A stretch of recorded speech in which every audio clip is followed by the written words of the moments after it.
Bismillah. Assalamualaikum warahmatullahi wabarakatuh.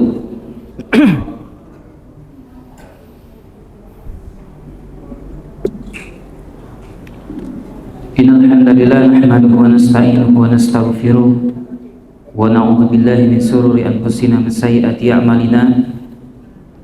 May yahdihillahu fala mudilla lahu wa may yudlil falan tajid lahu mursyida. Asyhadu an la ilaha illallah wahdahu la syarika lah wa asyhadu anna Muhammadan abduhu wa rasuluh. Allahumma salli wa sallim wa barik ala sayyidina Muhammadin wa ala alihi wa ashabihi wa man tabi'ahum bi ihsanin ila yaumiddin. Qala Allah subhanahu wa ta'ala fi kitabihil karim, na'udzu billahi minasy syaithanir rajim. Ya ayyuhalladzina amanu taqullaha wa qulu qawlan sadida yuslih lakum a'malakum wa yaghfir lakum dhunubakum wa may yuti'illaha wa rasulahu faqad faza fawzan 'azima. Wa qala ta'ala fi ayatil ukhra, ya ayyuhan nas ittaqu rabbakum alladzi khalaqakum min nafsin wahidah wa khalaqa minha zawjaha wa bassa minhuma rijalan katsiran wa nisaa'a wattaqullaha alladzi tasaaluna bihi wal arham innallaha kana 'alaikum raqiba. Wa qala an-nabiy sallallahu alaihi wasallam fi hadisihi asy-syarif, man salaka tariqan yaltamisu fihi ilman sahalallahu lahu bihi tariqan ilal jannah. Kaum muslimin dan muslimat sidang salat maghrib dan isya insyaallah ya, semoga senantiasa dirahmati oleh Allah Subhanahu wa taala, dipanjangkan umur kita oleh Allah Subhanahu wa taala dalam ketaatan, dan mudah-mudahan Allah Subhanahu wa taala memilihkan bagi kita puncak dari amal soleh, hari terbaik kita tatkala beribadah kepada Allah, tatkala taat kepada Allah, itu menjadi hari terakhir kita di dunia. Mudah-mudahan kita dicabut nyawanya oleh Allah Subhanahu wa taala dalam keadaan husnul khatimah. Amin amin ya rabbal alamin. Salawat serta salam semoga selalu tercurah limpah pula kepada Sayyidina wa Maulana Muhammad dengan mengucapkan Allahumma sholli ala Muhammad wa ala ali Muhammad.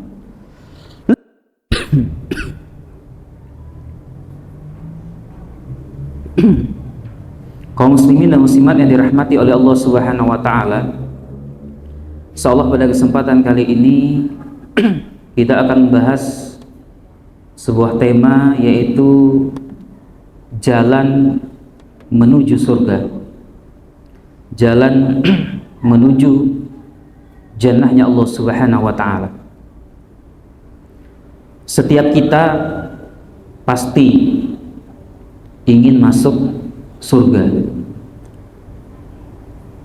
Setiap kita pasti tidak ada satupun yang ingin celaka di neraka.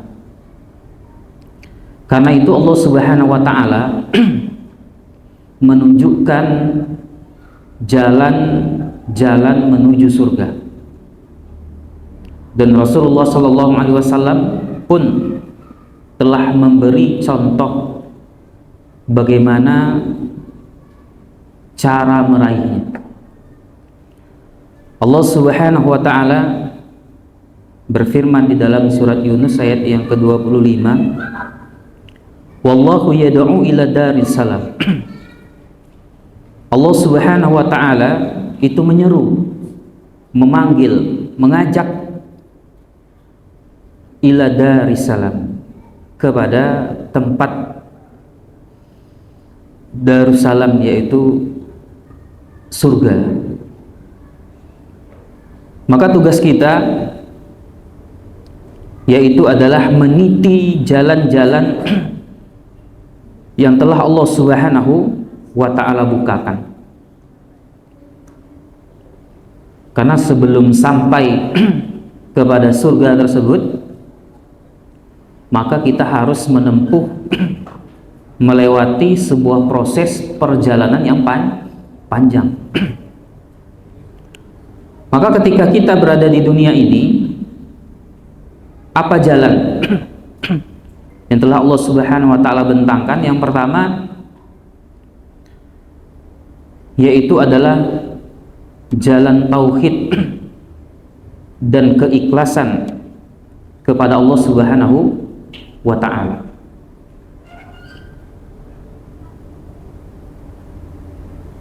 Yauma la yanfa'u malun wala banun illa man atallaha biqalbin salim. Pada suatu hari nanti suatu kondisi akan ada, tidak bermanfaat, tidak bisa menolong sama sekali mal, harta-hartamu, wala banun, dan anak-anakmu. Ada suatu kondisi yang kita akan mendapati harta tidak bermanfaat, harta tidak berguna, anak-anak bahkan tidak bisa dan tidak mampu menolong. Illa man atallaha biqalbin salim. Kecuali pada saat itu, pada kondisi itu, orang-orang yang menghadap kepada Allah Subhanahu wa ta'ala dengan hati yang selamat, hati yang sehat, hati yang terbebas dari syirik, dari penyakit hati. Makanya Rasulullah Shallallahu Alaihi Wasallam bersabda, "Man qala la ilaha illallah." Barang siapa yang mengucapkan kalimat tauhid, la ilaha illallah, mukhlisan, dengan ikhlas, dakhalal jannah, maka dia masuk surga.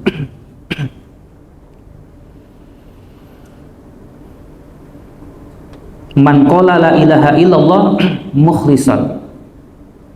Barang siapa yang mengucapkan kalimat la ilaha illallah, mukhlisan ini maksudnya yaitu adalah mengamalkan seluruh anggota badannya itu tunduk dan patuh kepada perintah Allah. Ketika dia mengucapkan itu tadi bukan hanya sekedar ucapan di lisan saja, tapi betul-betul diyakini, maka dia kerjakanlah perintah-perintah Allah Subhanahu wa ta'ala.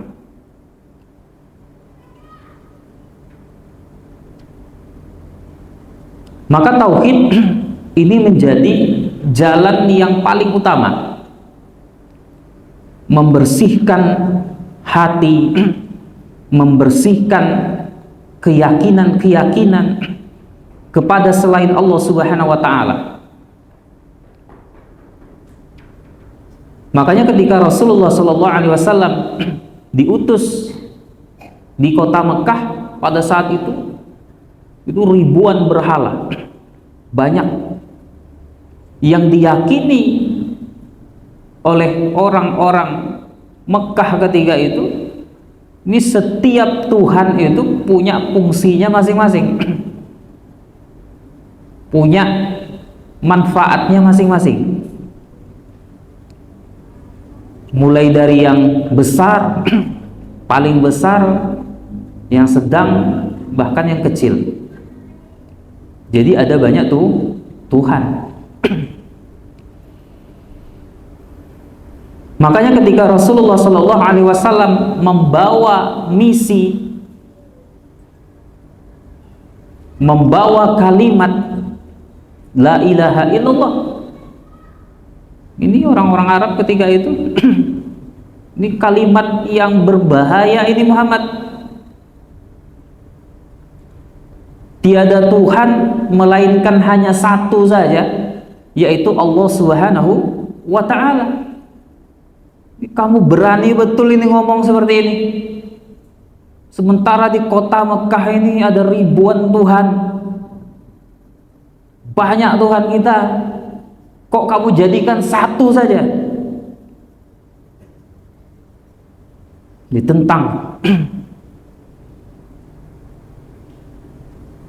Dari banyak-banyaknya Tuhan ini cuma dijadikan satu. Makanya Allah Subhanahu wa ta'ala berfirman, qul huwallahu ahad. Katakan Allah Subhanahu wa ta'ala itu satu. Ngapain punya banyak Tuhan? Kalau saling bertengkar nanti, oh ini jemaah saya, ini hamba saya, gimana? Masing-masing Tuhan punya kekuatan, daerah kekuasaan masing-masing.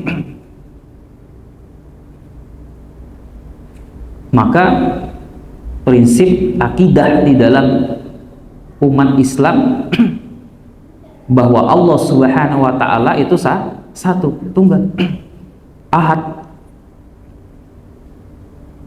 lam yalid wa lam yulad. Tidak diberanakkan dan tidak beranak. Bukan sama seperti konsep manusia. Ketika ada, oh pasti ada orang tuanya, oh pasti dia dilahirkan, dia juga melahirkan. Maka jangan bawa konsep ini kepada Allah Subhanahu wa ta'ala, karena itu hanya berlaku kepada manusia.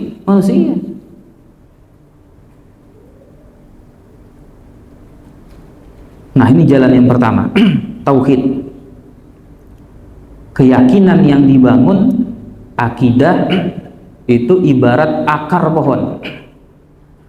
Kalau akidahnya lurus, keyakinannya tentang konsep ketuhanan benar, maka ibadah-ibadah yang dibangun di atasnya itu juga akan benar. Karena dia akan mempersembahkan ibadah ini kepada yang dia yakini. Inna sholati wa nusuki wa mahyaya wa mamati lillahi rabbil alamin.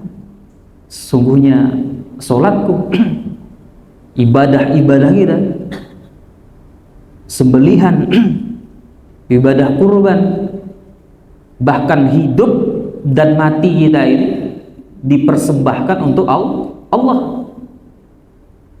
Makanya Rasulullah SAW bersabda, man qala la ilaha illallah fi akhiri hayatihi dakhala al-jannah. Barang siapa yang sempat mengucapkan kalimat la ilaha illallah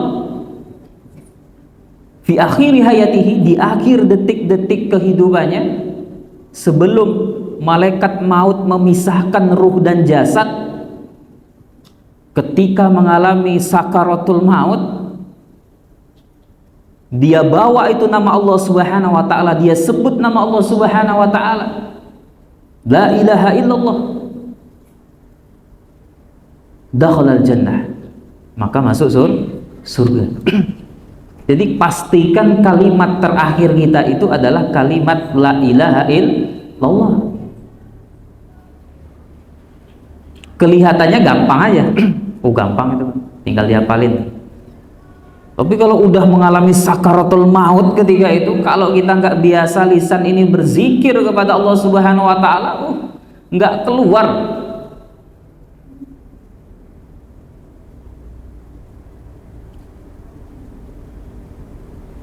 Makanya biasakan lisan kita berzikir kepada Allah.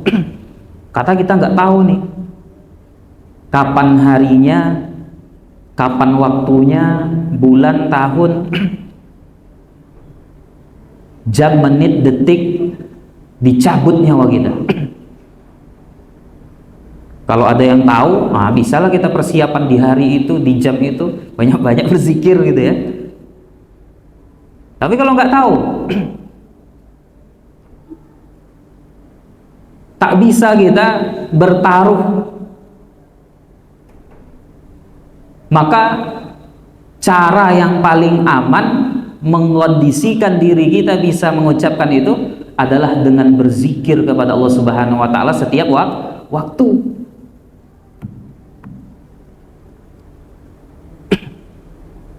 Zikir hanya modal lisan.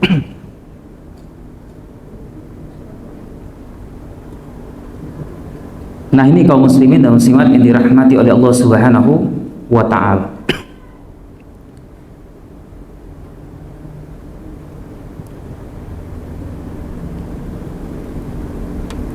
Kemudian yang kedua,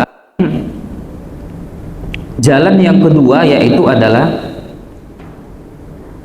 menjaga sholat. Ini terus diulang-ulang. Menjaga sholat. Menjaga sholat, menjaga waktu sholat. Karena sholat itu punya waktu. Waktu yang paling utama. Ahabbu ilallah as-salatu ala waktiha. Amal yang paling dicintai oleh Allah Subhanahu wa taala as-salat, salat. Tapi salat yang seperti apa? As-salatu ala waktiha, salat yang ketika masuk waktunya dia mengerjakan. Kecuali ada uzur syar'i. Maka prioritas kita adalah memenuhi panggilan Allah Subhanahu wa ta'ala. Dan sholat ini menjadi kunci keberkahan, kebahagiaan di dalam rumah tangga. Kenapa kok bisa? Rasulullah SAW bersabda, ihfazillah yahfazka. Ketika kita menjaga Allah Subhanahu wa taala, Allah akan menjaga kita. Mungkin gak kita menjaga Allah? Maksudnya adalah ihfaz fi awamirillah. Jaga perintah-perintah Allah Subhanahu wa taala, maksudnya itu. Perintah Allah Subhanahu wa taala terhadap orang-orang beriman, aqimus shalah, mengerjakan salat. Ini yang wajib ini, karena setiap hari kita akan mendapati sholat ini. Wa tuqimus shalah. Kalau puasa Ramadan setahun baru kita ketemu 11 bulan, nah ketemu sebulan.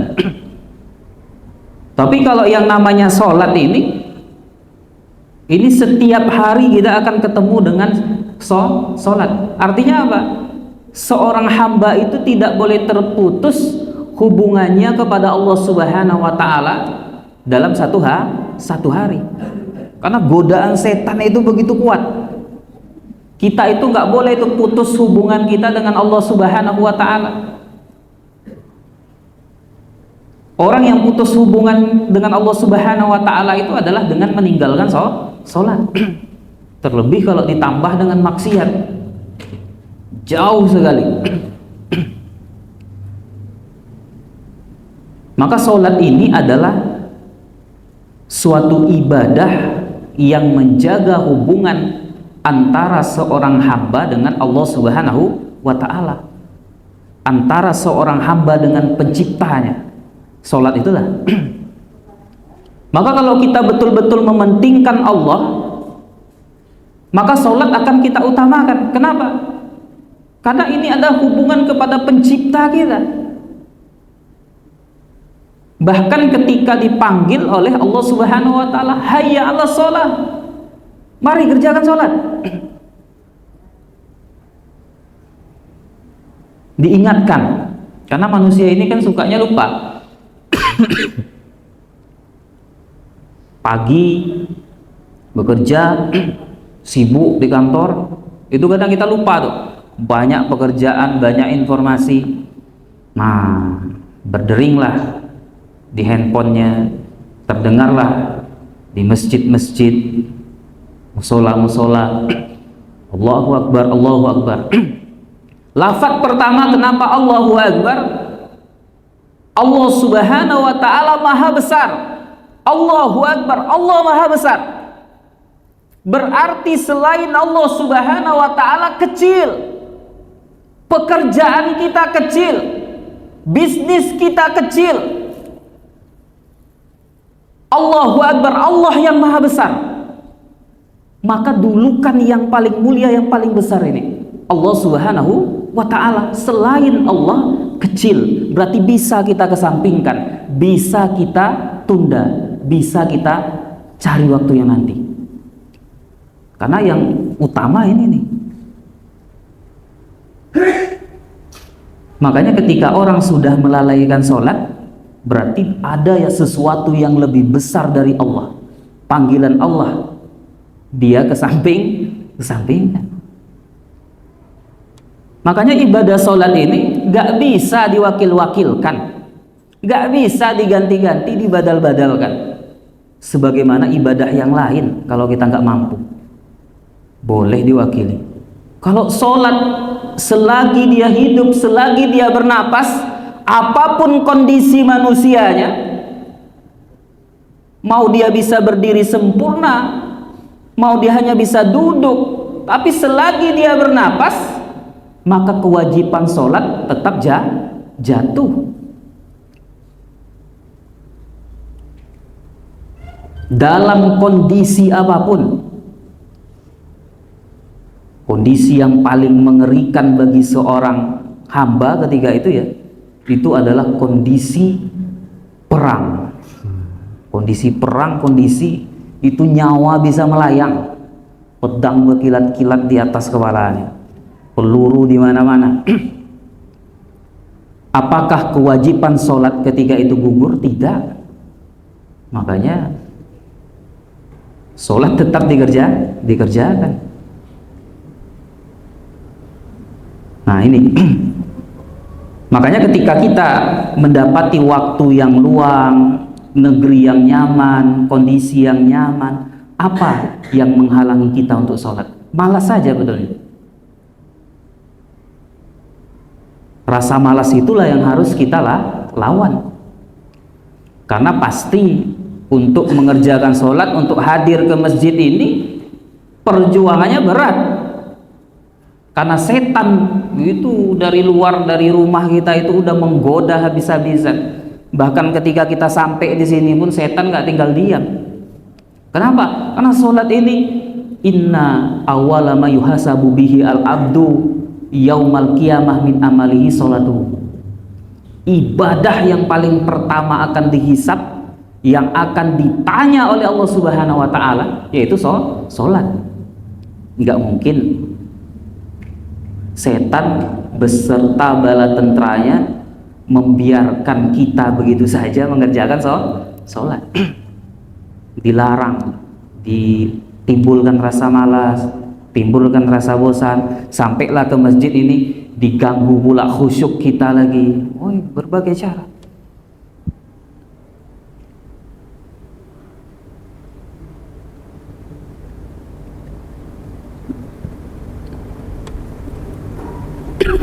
Maka hendaklah kita bisa menjaga amalan sholat ini,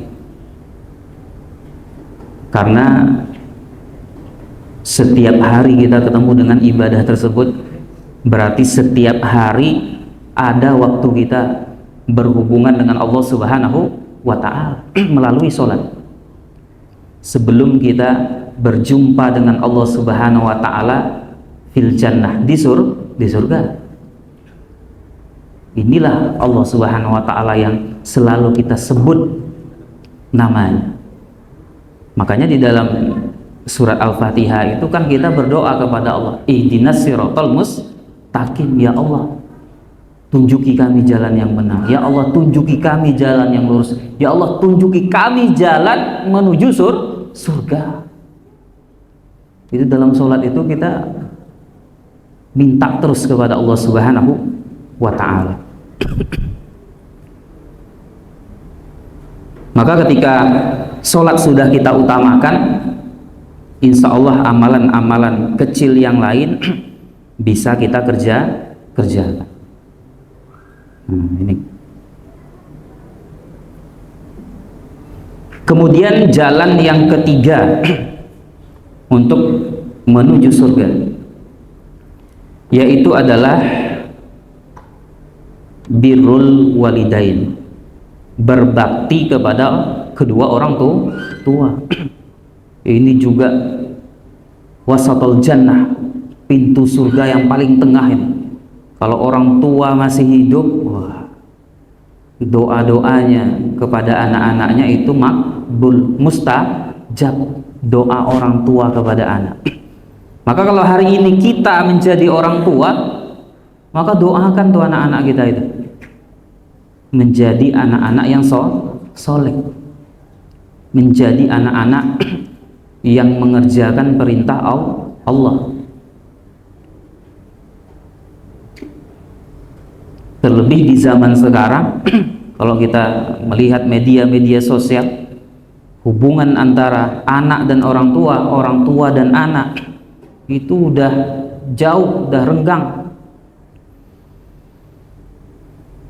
Sampai-sampai orang tua dipukuli, orang tua ditampar oleh anaknya sendiri, orang tua dipenjarakan, tak dikasih harta, tak dikasih uang.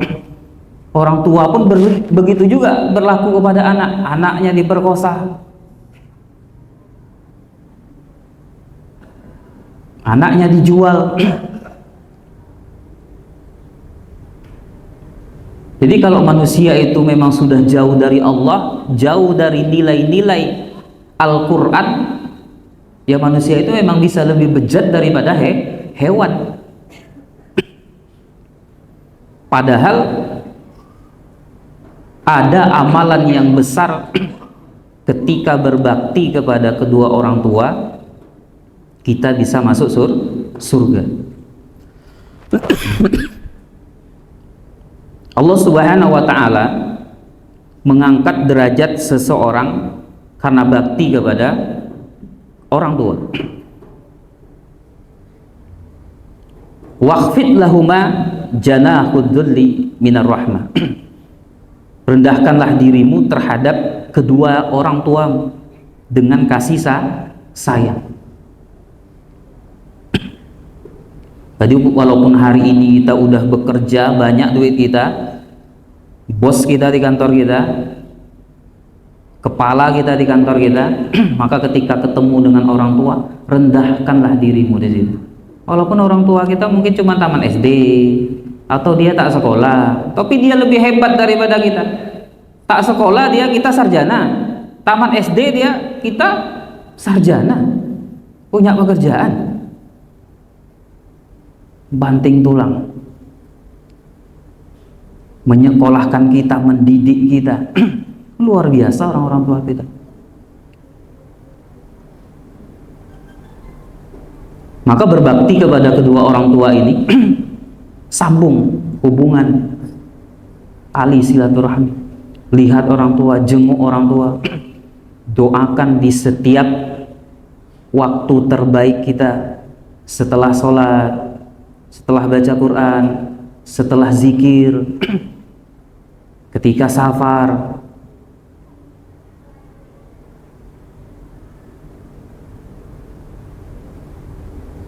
Supaya kita menjadi anak yang berbakti, dan anak kita pun nanti juga akan seperti itu kepada kita. Jangan harapkan anak kita berbakti kepada kita kalau kita durhaka kepada kedua orang tua. Ridallah fi ridha walidain, sukhtullah fi sukhti walidain. Ridho Allah itu bahkan terletak di ridho kedua orang tua. Dan murkanya Allah Subhanahu wa ta'ala itu juga terletak di murka orang tua. Nah, kalau orang tua kita masih hidup, kunjungi dia, datangi dia, minta doakan. Apa? Masuk surga, terhindarkan dari api neraka. Kalau orang tua kita sudah meninggal, maka doakan dia. Punya uang kita, punya harta kita, sedekahkan. atas nama orang tua. Ini untuk orang tua saya. Oh, itu pembangun masjid Pak saya Pak ya, 50 sak semen atas nama ibu saya, 50 sak semen lagi atas nama bapak saya. Oh, ini saya wakaf Al-Quran atas nama kedua orang tua saya. Itu senang betul itu. Mendapat aliran dana dari anak-anaknya. Itu mengharapkan sekali itu dalam kubur tuh. Kalau kita boleh ditampakkan permintaannya apa, amal-amal soleh kita itu. Hingga anaknya malah di atas muka bumi bermaksiat, berdosa, melanggar perintah Allah, mengerjakan larangan Allah. Sedih. Nah, itulah harapannya. Maka birrul walidain, berbakti kepada orang tua. Jadi kalau kita punya uang lebih itu sedekahlah atas namanya.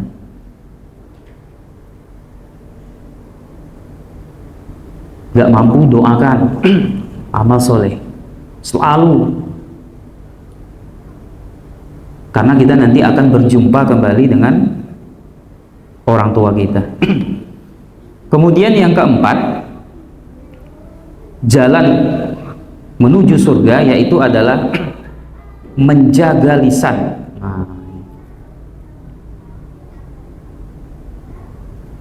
Man yatman li mabaina lahyaihi wa mabaina rijlaihi atman lahu al-jannah.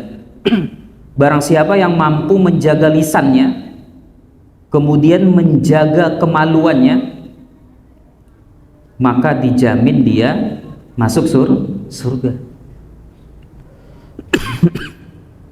Jadi lisan ini pun gak boleh kita remehkan. Masa iya Pak Ustadz, gara-gara lisan kita masuk neraka? Betapa banyak orang masuk neraka gara-gara lisan. Lisan ini bisa menggibah, lisan ini bisa memfitnah, lisan ini bisa mengadu domba, lisan ini bisa mengucapkan kata-kata kufur, carut marut. Orang yang lagi hubungan baik bisa bertengkar gara-gara lisan, diadu domba. Bahaya lisan ini. Terlebih di zaman sekarang, lisan itu ya dalam bentuk media sosial yang kita tulis. Ini tulisan-tulisan yang dibaca orang. Tulisan-tulisan itu mengajak orang untuk bermaksiat, menunjukkan tempat maksiat. Maka ketika itu kita juga ikut imbasnya. Maka jagalah omongan kita. Mulutmu harimau. Jadi Allah menciptakan lisan ini untuk berzikir kepadanya, untuk menyebut namanya, untuk memuji orang, untuk mengeluarkan kata-kata yang baik. Man kana yu'minu billahi wal yaumil akhir falyakul khairan aw liyasmut. Dua aja konsepnya. Barang siapa yang mengaku beriman kepada Allah dan hari akhir, kalau kamu nggak bisa ngomong baik, diam. Tapi kalau kamu ini ngomong nggak nyakitin orang, ngomong ini penting, ngomonglah di situ. Tapi kalau kamu ngomong menyakitin, ngomong ini nanti bakal tambah runyam, tambah masalah, dia smooth. Lebih baik kamu diam, pahala.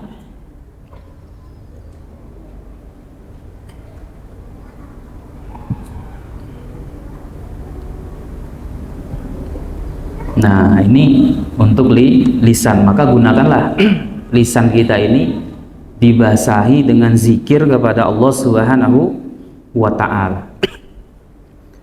Kemudian yang kelima, jalan menuju jannah yaitu adalah as-shadaqah, bersedekah dan peduli kepada sesama.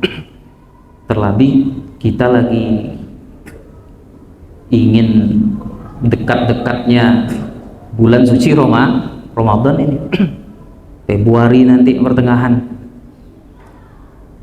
Sedekah terbaik itu sedekah di bulan Ramadan. Tapi sebelum Ramadan ini udah melatih kita, melatih hati. Karena hati ini butuh dilatih. mengeluarkan harta untuk orang lain itu berat itu kalau nggak ikhlas. Terlebih zaman sekarang ada modus-modusnya kan. Jadi sedekah yang kita keluarkan di jalan Allah Subhanahu wa ta'ala, terlebih sedekah jariah,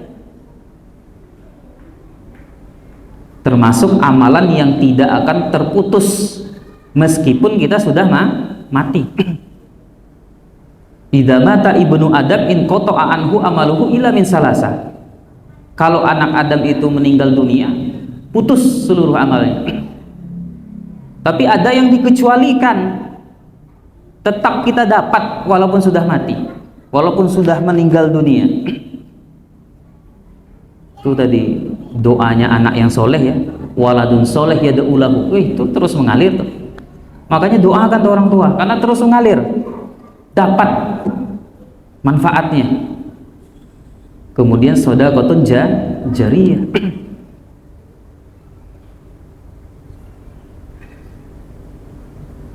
Makanya kalau di bulan suci Ramadan itu kalau kita bisa dari awal Ramadan istiqomah, walaupun mungkin nggak banyak, mungkin nggak bisa sedekah dengan uang, sedekah dengan makanan.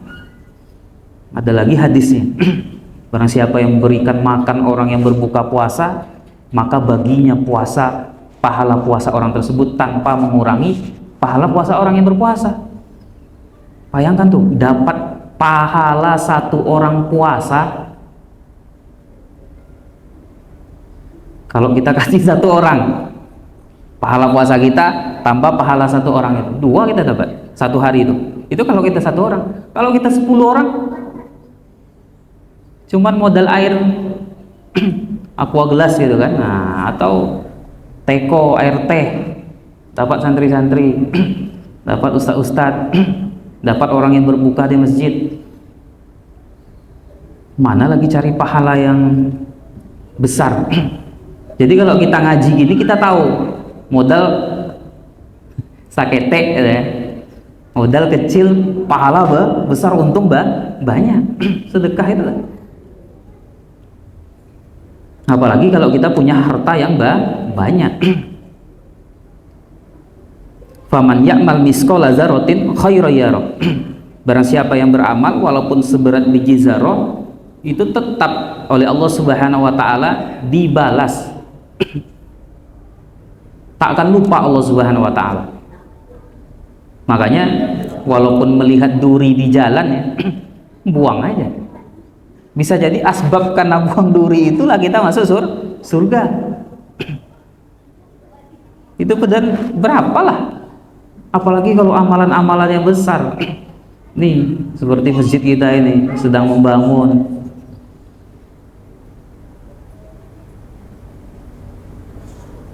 orang bisa sholat di dalamnya, orang bisa kajian, orang bisa nyaman.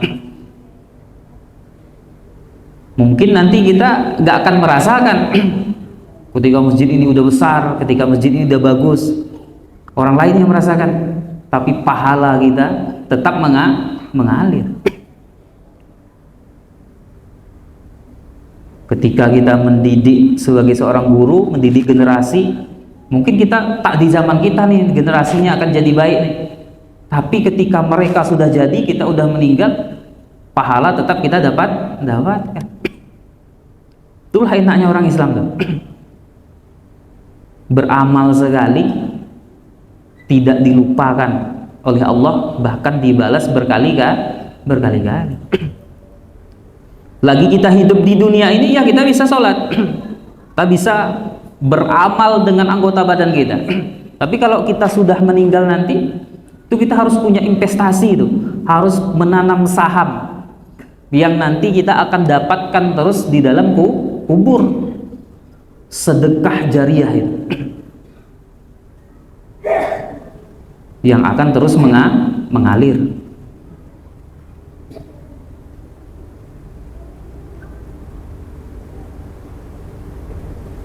Kemudian yang terakhir, jalan menuju surga, yaitu adalah banyak istighfar dan taubat. Nih, bertaubat kepada Allah Subhanahu wa ta'ala. Nggak harus nunggu Ramadan, nggak harus menunggu Lebaran. Karena ya kalau nyawa kita sampai di situ, nanti ajalah maaf-maafan pas Lebaran, nanti ajalah bertobat pas bulan Ramadan. Nah, ini sebelum Ramadan nih asik-asik lah, puas-puasnya dulu, nanti kalau Ramadan tak bisa lagi buat maksiat. Nah, ini salah ini. Mulai melatih itu sebelum Ramadan.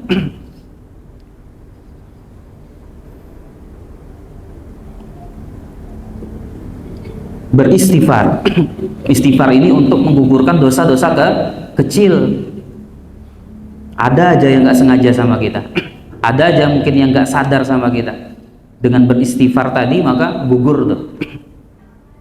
Astagfirullahaladzim, astagfirullahaladzim, astagfirullahaladzim. Itu menunjukkan kelemahan kita. Minta ampun kepada Allah. Astagfirullahaladzim. Untuk dosa-dosa yang besar, maka kita perlu bertaubat, tidak mengulangi lagi. Taubat betul-betul kepada Allah Subhanahu wa ta'ala, menyesali perbuatan tadi, kemudian berjanji di masa yang akan datang untuk tidak mengulangi. Jadi kalau ada orang yang puas ya dengan dosa, kayaknya saya udah mau ke masjid lagi nih, ngapa Pak? Udah puas saya maksiat, udah puas saya mabuk, udah puas saya judi. Ini bukan taubat ini, karena dia tidak merasa salah terhadap perbuatan-perbuatan yang dulu. Bangga bahkan dicerita-ceritakan ke orang, apa aja maksiat yang tak pernah saya lakukan, semua saya kerjakan. Nah sekarang saya mau ibadah aja lagi. Tak ada penyesalan di dalam dirinya.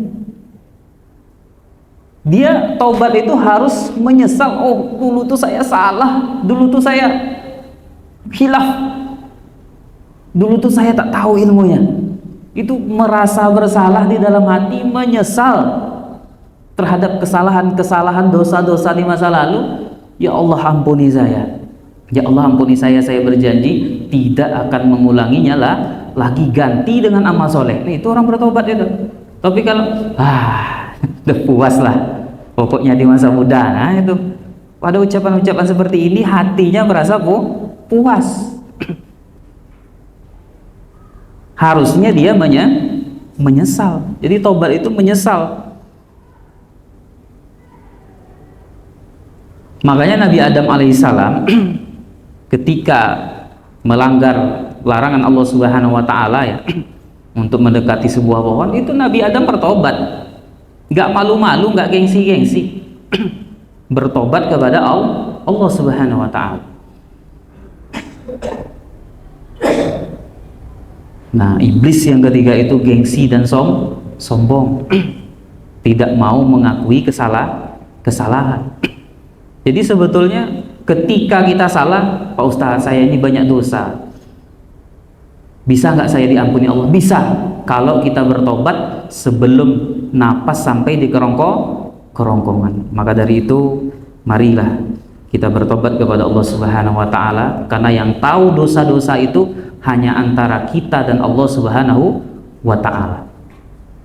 Mudah-mudahan dengan beberapa kiat yang kita lakukan tadi dapat ditunjuki oleh Allah Subhanahu wa ta'ala jalan dan dipermudah urusan kita, jalan kita menuju surganya Allah Subhanahu wa ta'ala. Mari kita cukupkan dengan membaca doa kafaratul majelis.